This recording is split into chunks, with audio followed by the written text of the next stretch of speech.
देवावर प्रेम करायला देवाला आपल्यासारखाच देहधारी कल्पावा लागतो.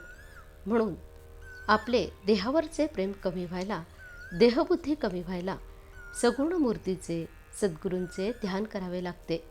ते जसजसे दृढ होत जाईल तसतसे आपण स्वतःला विसरत जातो आणि आपण देहाच्या पलीकडे गेलो म्हणजे सद्गुरूंचे खरे स्वरूप हे देहातीत आहे असे प्रत्ययाला येते. देहबुद्धी नष्ट होईल तसतशी सद्गुरूंची खरी ओळख होईल.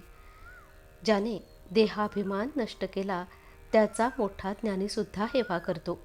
मी देह म्हणावे या पलीकडे दुसरे अज्ञान ते कोणते? मी भगवंताचा असून देहाचा म्हणणे यासारखे दुसरे खोटे नाही. प्रपंचात संकटे येतात तरी पण तो सोडावासा वाटत नाही. याहून भगवंताची माया ती कोणती? आजचे बोधवचन. भगवंताच्या स्मरणामध्ये देहबुद्धीचे मरण आहे.